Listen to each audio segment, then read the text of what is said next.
देखो, बेइज्जती से मत डरना, क्योंकि 3 लोगों की इज्जत नहीं होती।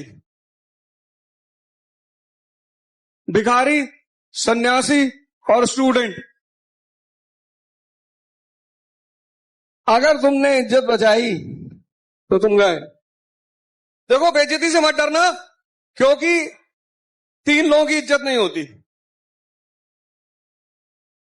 भिखारी, सन्यासी और स्टूडेंट। अगर तुमने इज्जत बचाई तो तुम गए। संघर्ष is a mechanism to create the destiny of a person. मन और समय, ये दो चीज जो समझ गया, मन और समय। 95% लोग समय को कीमती मानते ही नहीं। किसी बुजुर्ग आदमी से मिलो जिसकी उम्र 80 प्लस हो गई हो और जो बिस्तर पे पड़ा हो, बस दो चीज, मन और समय। तो जिस दिन आप मन को समझोगे और जब देखोगे यार मन तो फंक्शन सही सही नहीं कर रहा है, तो आप उसको सुधारने की कोशिश करोगे, वो ध्यान साधना की शुरुआत हो जाएगी। और जब ध्यान साधने की शुरुआत हो जाएगी तो आप फिर समय का सम्मान करने लगोगे। और मन और समय को जब आप समझने लगोगे, आपके भाग्य का निर्माण शुरू हो जाए। आप अपने भाग्य के रचयिता स्वयं हो जाओगे। जो व्यक्ति अपने मन और समय को समझ गया, वो अपने भाग्य का निर्माण करने लगेगा। और फिर 10 साल बाद, 5 साल बाद वो कहानी सुनाएगा, मैं जो आम ठेले वाले फेंक देते थे ना, मैं उसको उठाकर खाता था। सारे व्यक्ति जिनके, स्त्री पुरुष जिनकी उपलब्धियां, सबके पास एक कहानी है, और वो होगी ही। एक आदमी की शादी हुई, 30 साल तक सिंगल रहा, फिर उसकी शादी हुई तो सुबह सुबह नई बीवी ने जगाया कि जानू उठो। देखा तो चाय, ब्रेड स्लाइस, पानी ट्रे में बीवी लिए खड़ी। बैठी के बाद जब बाथरूम में गए तो टॉवल, कपड़ा, गर्म पानी सब तैयार। नहाने के बाद नाश्ता रेडी, ऑफिस की ड्रेस तैयार, टिफिन टेबल पर। रात 9 बजे घर वापस आया तो खाना तैयार। आदमी तो बावला हो गया। बीवी को गले लगा के भावुक होकर बोला कि तुम्हारे आने से मेरा जीवन सफल हो गया, मैं बहुत भगवान हूं जो मुझे तुम्हारी जैसी पत्नी मिली। तो बीवी ने धीरे से तिरछे आंख की और बोला कि ये डेमो था, ये बताने के लिए कि तुम्हें कल से क्या काम करना और कैसे कैसे करना है। ऐसी ही जिंदगी है। बड़े प्यार से उलझाती है आदमी को, बहुत प्यार से, इतने प्यार से उलझाती है। हर वो जगह जहां आपको लग रहा है कि बस खुशी मिलने वाली है। आप में से जितने लोग 40 प्लस होंगे, विवाहित होंगे और बहुत सारा जीवन का अनुभव आपको मिल चुका होगा, आपको देखिए जहां जहां आपको बताया गया था कि हाँ खुशी मिलेगी, टॉप कर जाओगे खुशी मिलेगी, नौकरी पा जाओगे खुशी मिलेगी, विवाह हो जाएगा खुशी मिलेगी, सब ट्रैप था। खुशी तो सिर्फ अपने अंदर है। खुशी है मन को अपना गुलाम बना लेना। खुशी बाहर कहां है? और कुछ लोगों को जब तक ये बात समझ में आई कि खुशी बाहर नहीं है, तब तक जीवन अपना चक्र पूरा कर चुका है। कुछ लोगों को तो कभी आई नहीं। जवानी साधना करने के लिए है। साधना, संघर्ष किसके लिए जवानी है? बुढ़ापा में जब इंद्रियां काम नहीं करती तो परमात्मा का अनुभव कैसे होगा? क्योंकि जो इंद्रियां माया का स्वाद दिखाती है, वही इंद्रियां परमात्मा का स्वाद दिखाएंगी। अब इंद्रियां जब माया का स्वाद ही नहीं ले पाती तो परमात्मा का कैसे दिखाएंगी? जोकर से ही हर आदमी खुश होता है। अगर तुमसे हर आदमी खुश है तो तुम जोकर हो। ये पॉसिबल ही नहीं है कि तुमसे हर आदमी खुश रहे। भगवान से लोग खुश नहीं रहते। पता लगा चाय पी रहे बैठ के बाहर, बारिश होने लगी, नाराज हो गए कि यार यही टाइम था बारिश कराने का, यार बाहर बैठे थे, आज बहुत दिन बाद घूमने निकले थे। भगवान तेरा गुलाम है बे, तू जब कहेगा तब बारिश होगी, उसकी मर्जी है, कर दी बारिश। कभी कभी धूप ज्यादा होती तो आदमी कहता भगवान आज बारिश होती तो पकौड़े खाते, बड़ा मजा आता। बहुतों को जवानी में पैसा नहीं देता, बुढ़ापे में देता है। सोचते हैं पैसे का करें क्या? पैसे का इंपॉर्टेंस जवानी में है। 80 साल में तुम्हारे पास 500 करोड़ रुपया आ गया, अब गिनो दिन भर बैठ के इसे पानी लगा के, और तो कुछ कर नहीं सकते। किसी की मत सुनो, पैनिक मत हो, दूसरे की मत सुनो, अपनी जिंदगी अपने हिसाब से रखो। तुमको क्या पहनना है, क्या खाना है, कैसे घूमना है, ये सब तुम्हारी चॉइस होनी चाहिए। जो जलील हुआ वो या तो चाणक्य बन गया, या गांधी, और या डॉक्टर अंबेडकर। कल किसी ने मुझे मैसेज किया था कि आपके स्टाफ ने मेरे साथ अच्छा बिहेव नहीं किया, अब मैं नहीं आऊंगा। तो कौन सा मेरे ऊपर एहसान करोगे? जहां अमृत बिक रहा हो ना, वहां कितनी भी बेइज्जती हो जाके ले लो। यही तो डॉक्टर अंबेडकर का सिद्धांत है कि मुझे पढ़ना है, अंदर नहीं बैठोगे, बाहर बैठेंगे। स्टूडेंट, भिखारी और सन्यासी की कौन सी इज्जत? 3 की इज्जत नहीं होती, एक सन्यासी, एक भिखारी, एक स्टूडेंट। क्योंकि तीनों मांगने के उसमें होते हैं। स्टूडेंट भी मांग रहा होता है सामने बैठ के, सन्यासी कुछ अपना है ही नहीं, उसको भी मांगना ही है घर पे जाके, भिक्षाम दे ही। और भिखारी का तो खैर पेशा ही है मांगना। तो जहां भी तुम मांगने की स्थिति में जा रहे हो वहां तुम्हें झुकना पड़ेगा, नियम है ये। नहीं मेरे पापा अमेरिका के राष्ट्रपति हैं, कुछ भी हो, क्या फर्क पड़ता है? ये सब फालतू का ईगो नहीं रखना चाहिए। कभी कभी कुछ आदमी ऐसा बोल ही देते हैं कि तुमको लगता है इस तरह से बोल दिया होगा। इतना कौन सा लंबरदार हो। मैं बार बार एक बात कहता हूं, बार बार, अगर आप अपने मन को समझ गए और आपने अपने मन का शोषण शुरू कर दिया तो आप अंदाजा नहीं लगा पाएंगे कि आप कितनी ऊंचाइयों तक पहुंच जाएंगे। मैं आपसे बार बार कहता हूं कि जीवन में आपका भाग्य या तो आपका मन लिखता है, और आपका मन कब लिखता है? जब आप मन के इशारे पे चलते हो। आज आप देख लेना, अगर आप अपने मन के इशारे पे चलते हो, आप अपने मन के गुलाम हो, तो आपका मन ही आपका भाग्य निर्माता है। लेकिन अगर आपने अपने मन को गुलाम बना लिया और वो आपके इशारे पे चलता है, आप भाग्य निर्माता हो। भाग्य तो है, लेकिन अब वो भाग्य का निर्माण कौन कर रहा है? आपका मन या आप? तो अगर आप कर रहे हो तो आप वहां पहुंचोगे जहां आप चाहते हो, और अगर मन कर रहा है तो आप वहां पहुंचोगे जहां आपका मन चाहता है। सिंपल, सिंपल, बहुत सिंपल सा सिद्धांत है, बहुत सीधा सा सिद्धांत है। सेक्स की तरफ जो लगाव है वो बेसिकली डिप्रेशन का परिणाम। अपवाद है कि आप काम के प्रभाव में आ रहे हैं, मौसम अच्छा है, फूल महक रहे हैं। जितना ज्यादा डिप्रेशन, जितना ज्यादा तनाव, जितना ज्यादा स्ट्रेस, जितनी ज्यादा एंजाइटी। अच्छा आप एक बात सोचो, स्वामी विवेकानंद सुंदरता में किसी से कम है? नहीं, पर चूंकि वो ध्यान ही है ना, उन्हें आवश्यकता नहीं है, ध्यान ही है वो। बाबा रामदेव को देख लो, किसी चीज की कमी है। ये जो सेक्स के प्रति पागलपन है, अंधापन है, उसकी सिर्फ एक वजह, स्ट्रेस, एंजाइटी, डिप्रेशन।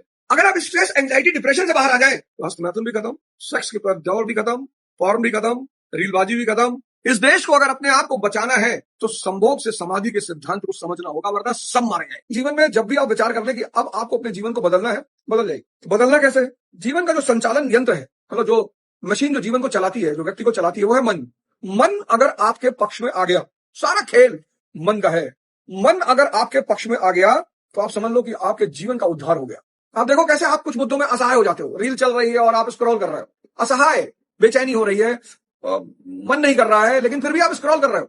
आप गौर करो, बहुत सारी जगहों पे आप जान रहे हो कि गलत है यार, नहीं कर रहे हैं, लेकिन आप कर रहे हो क्योंकि आप बाली के प्रभाव में हो और बाली आपकी आधी शक्ति खींच लेता है। तो अगर आप चाहते हो कि बाली से आप बच जाओ तो आप हनुमान जी को पकड़ लो। हनुमान जी यानी सांसें। जैसे ही आप हनुमान जी को पकड़ोगे, हनुमान जी आपको राम जी से जोड़ देंगे, चेतना, और बाली असहाय हो जाएगा। और ये क्रिया निरंतर करते करते करते करते करते करते करते एक ऐसा समय आ जाएगा जब धीरे धीरे बाली आपके अधीन होने लगेगा। बस वहीं से आपके नए जीवन की शुरुआत हो जाएगी। घबराने की कोई जरूरत नहीं है, परेशान होने की कोई जरूरत नहीं है, डरने की कोई जरूरत नहीं है, चिंता करने की कोई जरूरत नहीं है।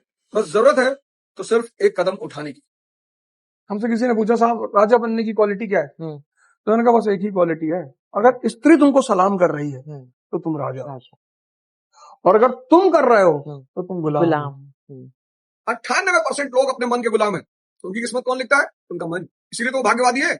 2% लोगों ने अपने मन को अपना गुलाम बना रखा है और वो अपनी किस्मत लिखते हैं। गौर करिएगा, इस लाइन को फिर से बोल रहा हूं, आप लिखिएगा इस लाइन को। 98% लोग अपने मन के गुलाम हैं। आप सुबह 4 बजे उठना चाहते, नहीं उठ पा रहे। आप 4 घंटा पढ़ना चाहते, नहीं पढ़ पा रहे। आप योग करना चाहते, नहीं कर पा रहे। आप ध्यान करना चाहते, नहीं कर पा रहे। आप भीख मांगेंगे। जब कुछ पॉजिटिव हो ही नहीं रहा है, जब कुछ पॉजिटिव हो ही नहीं रहा है तो परिणाम पॉजिटिव कैसा होगा? बोए पेड़ बबूल का तो आम कहां से होए? आप बताओ मुझे सोच के, कौन लिख रहा है आपकी किस्मत? आपका मन लिख रहा है या आप लिख रहे हो? और अगर आपकी किस्मत आपका मन लिख रहा है तो आप वहीं पहुंचोगे जहां आपका मन चाहता है। तभी तो स्वामी विवेकानंद जी ने कहा कि मनुष्य अपने भाग्य का निर्माता स्वयं है। कब? इतना कहकर छोड़ दिया उन्होंने, मनुष्य अपने भाग्य का निर्माता स्वयं है, इतना कहकर छोड़ दिया। अब लोग घूम रहे हैं कि कैसे भैया आंसर तो दे देते, पूरा तो बोल देते। मैं पूरा कर देता हूं आज इस लाइन को। मनुष्य अपने भाग्य का निर्माता स्वयं है अगर वो अपने मन को अपना गुलाम बना ले। किसके द्वारा? ध्यान की प्रक्रिया के द्वारा। अपने आप को अच्छा साबित नहीं करना है, मैंने झूठ नहीं बोला था, मैं गलत काम नहीं करता हूं, ये सब क्यों करना है? सब बेवकूफी का काम है। जिसको आपकी जरूरत होगी वो आपके पास आएगा ही। अपने आप को उपयोगी बनाना है। दुनिया की सबसे बड़ी मूर्खता है स्वयं को अच्छा साबित करना। उपयोगी। शराब की दुकान पर जो लड़के शराब बेच रहे होते हैं उनसे कोई पूछता है एमए किए हो, पढ़े लिखे हो? अपने आप को अच्छा साबित नहीं करना। ये दुनिया की सबसे बड़ी गलती है जो व्यक्ति को बहुत परेशान करती है, आंतरिक रूप से अस्थिर करती है। अबे तुम मानो या भाड़ में जाओ, हमें क्या लेना देना? भगवान कृष्ण किसी के सपने में आते कहते थोड़ी है कि मुझे भगवान मानो। तुम्हारी गर्ज है तुम मानो कि भगवान राम किसी के सपने में आए। खुद को अच्छा साबित नहीं करना है, उपयोगी बनना।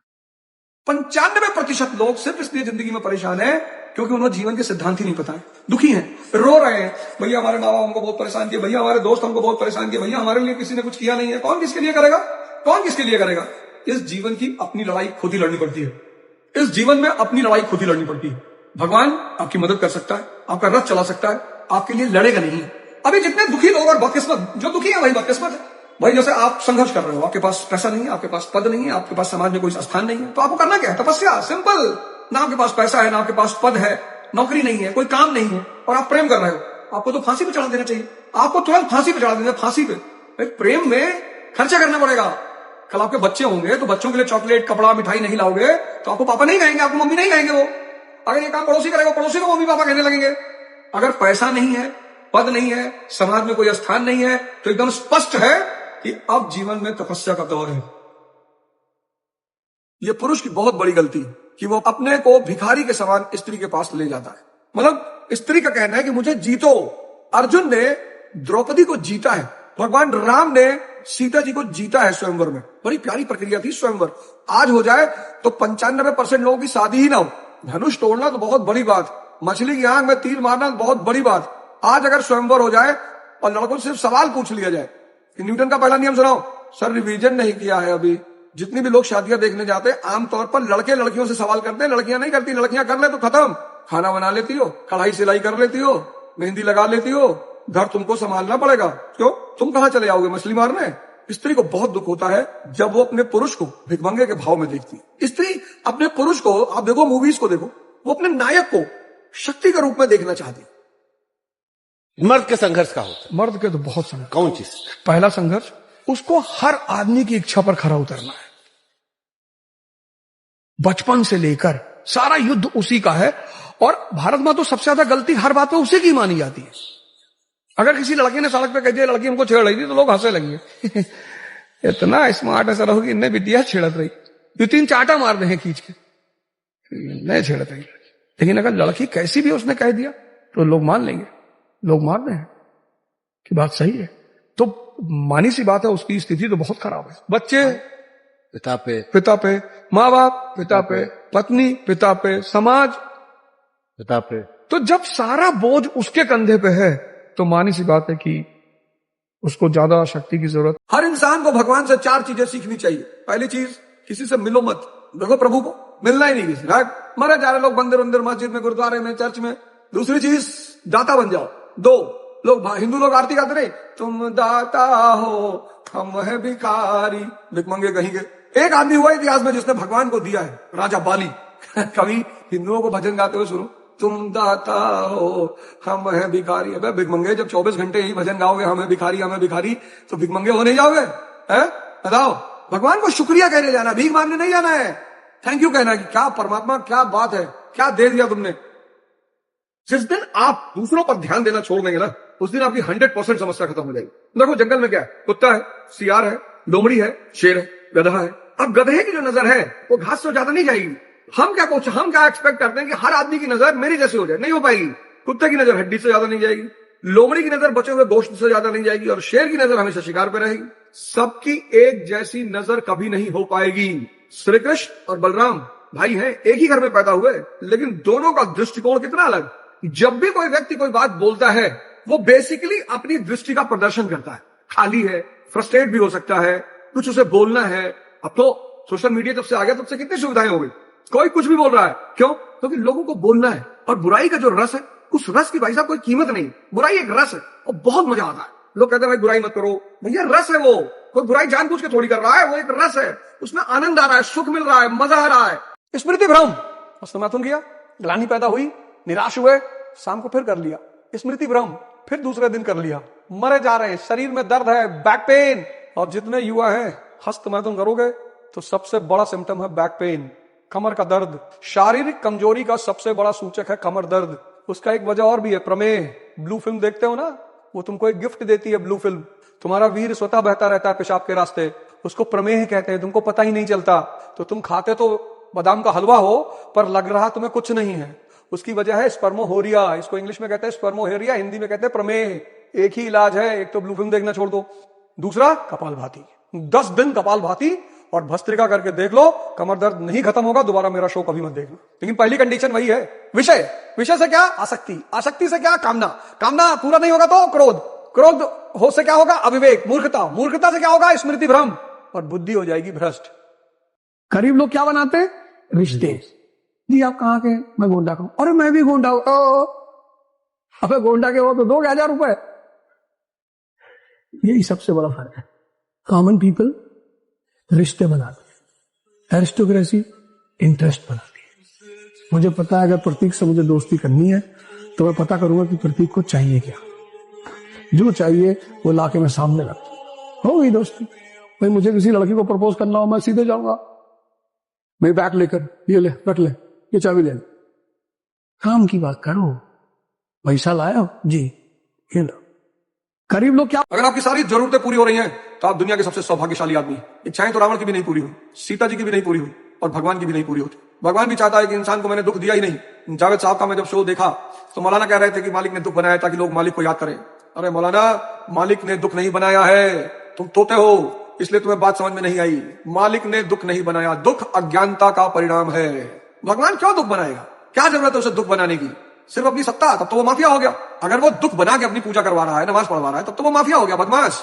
भगवान ने दुख नहीं बनाया, दुख इंसान ने बनाया। अज्ञानता, इच्छा पूरी करनी है, इच्छा। 4 डिफेंडर, 2 वेलफायर लेके गांव जाना है। गांव वाले तुम्हारे काफी गाड़े हुए हैं। इच्छा देखो, 4 डिफेंडर ब्लैक कलर की फिटार की तरह, 2 वेलफायर और 2 स्कॉर्पियो में 10 गनर, और तब गांव जाना है। अबे यूएन चला जा, संयुक्त राष्ट्र संघ, इतना सारा तामझाम लेके गांव जाएगा? तुम्हारी इच्छा ही दूसरे को जलाने की है, दूसरे को परेशान करने की है, कैसे पूरी होगी? अगर तुम अपनी इच्छाओं को गौर से देखो तो निरा मूर्खता की इच्छाएं हैं। आप में से कितने लोग होंगे जिनकी सारी जरूरतें पूरी होती होंगी, पर आपको इस बात का धन्यवाद नहीं देना है। जिसको भी अपना जीवन बदलना है, 6 महीने का एक प्रोग्राम बनाओ, 6 मंथ्स का, और ध्यान और योग से जीवन को परिवर्तित करने की शुरुआत करो। 6 महीना कुछ नहीं होता। कईयों का 20 साल का जीवन बीत गया, 25 साल का जीवन बीत गया, 30 साल का जीवन बीत गया, 50 बीत गया, कोई बात नहीं। आओ, मरने से 1 दिन पहले अगर तुमने सही शुरुआत कर दी, अगले जन्म में वहीं से शुरुआत करो। एक छोटा सा एक्सपेरिमेंट करो, सोने से पहले एक विचार चलाओ अपने मन में, सोने से पहले, और सुबह उठो तो गौर करना पहला विचार कौन सा है। जो रात का अंतिम विचार होगा वो सुबह का पहला विचार होगा। एक्सपेरिमेंट कर लो। ऐसे ही मृत्यु के समय जो अंतिम विचार होगा वो अगले जन्म के साथ पहला विचार होगा। आओ इस मन के अंधकार से बाहर निकले। कोई गलत नहीं है इस दुनिया में, कोई बुरा नहीं है इस दुनिया में, कोई गलत नहीं है इस दुनिया में, कोई बुरा नहीं इस दुनिया में, कोई शैतान नहीं इस दुनिया में, कोई खराब नहीं इस दुनिया में। बस जिनके जीवन में 2 चीज गायब है, एक गुरु और एक ध्यान, वो अंधकार में है। 4 काम कर लो बस ये 4 बात मेरी मान लो। पहला, सिर्फ शक्ति पर ध्यान दो, सिर्फ पावर, किसी पे मत दो, किसी पे। दूसरी चीज जो तुम ध्यान दो, समय। इससे तो कीमती चीज दुनिया में है ही नहीं। ये उस आदमी से जाके पूछो जिसको डॉक्टर ने कहा है कि 4 दिन और जिंदा रहोगे। इतने लोग इसका दुरुपयोग करते हैं। समय को मत वेस्ट करो प्लीज। खड़े हो चाय की दुकान पे, समय का मिसयूज मत करो, मत करो।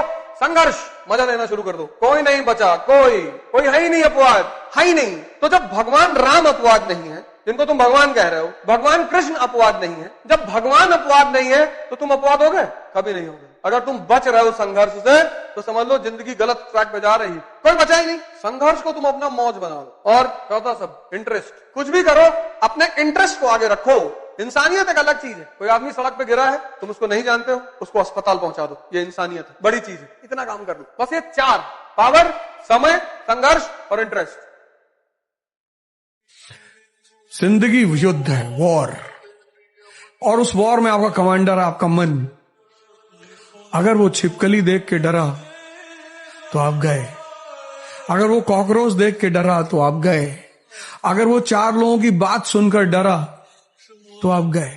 क्योंकि अगर आपका कमांडर कमजोर हो जाएगा तो आप जीतेंगे कभी नहीं। संघर्ष बड़ी प्यारी चीज। आप मेरी एक बात मानो, आप जीवनी पढ़ो, ऑटोबायोग्राफीज, बायोग्राफीज पढ़ो। आप देखोगे कि जितने दुनिया के सफल व्यक्ति हैं, उन सब की सफलता की नींव संघर्ष पर खड़ी हुई है। वसुधा का नेता कौन हुआ, भूखंड विजेता कौन हुआ, अतुलित यश क्रेता कौन हुआ, नवधर्म प्रणेता कौन हुआ।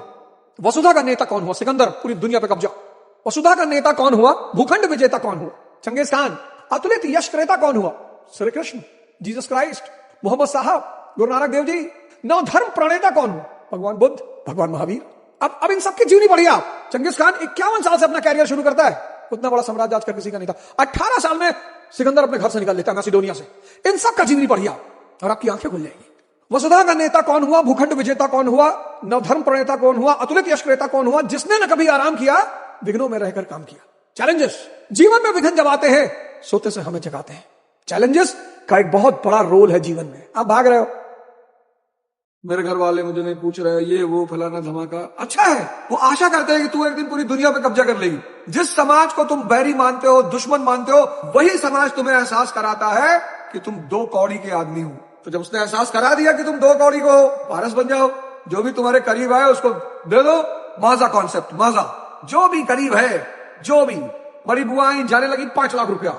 छोटी दीदी आई, जाने लगी 15 लाख रुपया। जो भी बगल में आ रहा है वो सब तुम्हारा भजन गाने लगे। भैया तो भगवान है। इसको बोलते हैं माजा कॉन्सेप्ट। शाम को जब पिता अपने घर में माजा की बोतल लेकर आता है तो बच्चे बात कुछ पापा पापा, और my father is God, my father is God. जिसको मजा दोगे तो तुम्हारा भक्त हो जाएगा। तुम मांग रहे हो, भगवान से क्या मांगना है? बल, बुद्धि, विद्या। यह हनुमान चालीसा की लाइन है। बल, बुद्धि, विद्या देव मोहि, हरहु कलेश विकार। इन 3 के सिवा भगवान से कुछ नहीं मांगा। इन्हीं तीनों का तो बाई प्रोडक्ट है। गाड़ी, बंगला, स्त्री, पुरुष, सम्मान। ये जनरेशन ध्यान नहीं कर रही है, पढ़ नहीं रही है, रील देख रही है, रील में तो खैर फिदा है, अच्छी बात है, कोई बात नहीं, बुरी चीजें नहीं है, लेकिन 12 घंटा, 13 घंटा, 14 घंटा आते लोग हमसे पूछते हैं, सर राजा कैसे बनते हैं? मैंने कहा दिनकर को पढ़े? दिनकर को नहीं पढ़े जी। जिसने ना कभी आराम किया, विघ्नों में रहकर काम किया। जीवन में विघ्न जब आते हैं, सोते से हमें जगाते हैं। क्या काम है चैलेंजेस का? यहां लोग भाग रहे हैं आज के लड़के चैलेंजेस। 18 साल लड़का 9 दवा खा रहा है। मैंने कहा वो भैया रात में अपने आप सा हिलने लगता है। गजब रोग है यार। चलिए रात में सर ही हिल रहा। गरीबी शर्म लेकर आती है। मैंने लोगों को देखा वो बड़ी बातें करने से कतराते हैं। मतलब अगर 10 लोगों के साथ बैठे तो वो ये तक नहीं कह पाते कि हाँ भैया हम आईएएस की तैयारी करेंगे, या हम सांसद बनेंगे, या हम प्रधानमंत्री की दौड़ में हैं। कहते हैं यार लोग हंसने लगेंगे। लोग हंसेंगे तभी तो तुम्हारे अंदर एक शक्ति पैदा होगी कर दिखाने की। हंसी जो है वो दुनिया का सबसे बड़ा मोटिवेटिंग फैक्टर है, और आप में से बहुत सारे लोग इस हंसी से बचते हो। तो हमारे फादर पोस्ट ऑफिस में थे, क्लर्क थे, हम शुरू से ऐसी बातें करते थे, ये कर लेना है, राज्य पे कब्जा कर लेना है, देश पे कब्जा कर लेना है। तो हमारे साथ जो संपन्न घरों के लड़के पढ़ते थे, अमीर तो कोई था नहीं, वो कई बार मजाक ही उड़ाते। कहावत ही बनी उत्तर भारत में, बाप अंधेरे में मर गया, लड़का पावर हाउस लेके भागा है। और हमें तो पावर हाउस लेके भागना था, क्योंकि हमको कुछ बातें बड़ी स्पष्ट थी। मेरे पिताजी ने बड़ी स्पष्ट कर दी थी कि जिन बातों को दोहराते रहोगे वो घट जाएंगी, क्योंकि वो तुम्हारे अंतस मन में जाके बैठ जाएगी। और जो चीज तुम्हारे अंतस मन में जाके बैठ जाएगी वो एक ना एक दिन होगी जरूर। तो जो गरीबी है, जहां पैसे का अभाव है, वहां शक्ति है। हमारे ऊपर तो बहुत सारे इल्जाम लगते हैं, उसमें ये भी लगता है कि अवध ओझा कहते हैं कि भाई कट्टा चलाओ, बम चलाओ, धूप चलाओ। नहीं चलाओगे तो कोई रावण तुम्हारी पत्नी उठा ले जाएगा। ये मोहम्मद गौरी, महमूद गजनी, तैमूर लेम और ये जितने भी विदेशी आक्रांता है, ये भारत में क्यों घुसे? इनको पता था कोई लड़ने वाला नहीं है। अंदर जाओगे गायत्री मंत्र पढ़ते हुए लोग मिलेंगे, भगवान बचा लो, भोलेनाथ बचा लो। अब भोलेनाथ बना दिए, हर जगह तुम्हारे लिए लड़ेंगे थोड़ी। तो मेरा ये मानना है कि आपको शास्त्र के साथ साथ शस्त्र चलाना आना चाहिए, और जो शिशुपाल बनने की कोशिश करे तो उसे सजा जरूर मिलेगी। कल एक लड़का आया था, कानपुर का है, किसी को पता ही लगने दिया। कहा क्या कर रहा हो दिल्ली में? बोले सॉफ्टवेयर का कोर्स कर रहे हैं। और फिर एक दिन कानपुर के दैनिक जागरण में निकला कि फलाने के बेटे सो एंड सो गुरुदेव चौराहे के पास आईएएस में पहला रैंक। पूरा मोहल्ला बिस्तर से गिर गया। किसी का मंजन करते करते टूट गया अंदर की, ये क्या हो गया यार, ये क्या बता रहा है? नाम तो पिता का सही है, मोहल्ला भी यही है, भागे लोग तुम्हारे घर में, लेकिन अब कर ही क्या लोगे? इसको कहते हैं सामने वालों को उलझाना। या तो दुनिया तुम्हें उलझाएगी और या तुम दुनिया को उलझा दो। टाइगर बनोगे, कोई लॉरेंस पीछे पड़ जाएगा। टाइगर बनने की जरूरत ही क्या है? टाइगर ये है, टाइगर वो है, टाइगर जिंदा है, ऐसा फालतू है टाइगर वाइगर। अभी टाइगर चिड़ियाघर में है। हर फ्रंट पे नहीं लड़ना चाहिए। जब आप चारों तरफ फ्रंट करोगे, आप आईएएस की तैयारी भी कर रहे हो, आपने गर्लफ्रेंड भी बना ली, आपने बड़े चाचा से दुश्मनी भी कर ली, और आप एक छोटी सी आटा मिल लगाए हो, आप कुछ ना कर पाओगे जिंदगी में। ऊर्जा एक दिशा में बहनी चाहिए, एक दिशा में। तभी तो कहा एक साधे सब सदे, सब साधे सब जाए। चक्रव्यूह में घुसने से पहले उससे निकलने का रास्ता भी पता होना चाहिए। 5 साल कोटा में, 8 साल दिल्ली में तैयारी कर रहे हैं, ये कोई तैयारी है? स्टूडेंट लाइफ में आप मस्ती करते हो, बहुत अच्छा, पर कॉम्पिटिटिव लाइफ में आप मस्ती नहीं कर सकते हो। जब आप कॉम्पिटिटिव लाइफ में आते हो तो आप कॉम्पिटिटर हो जाते हो, आप स्टूडेंट नहीं बचते। वहां पार्टी नहीं कर सकते और घूम नहीं सकते, और फिर वही चिल ब्रो चिल, वो चिल ब्रो वाला कॉन्सेप्ट नहीं चलेगा। नहीं तो लाइफ में चिल्लपो हो जाएगा और बहुत दिक्कत हो जाएगी।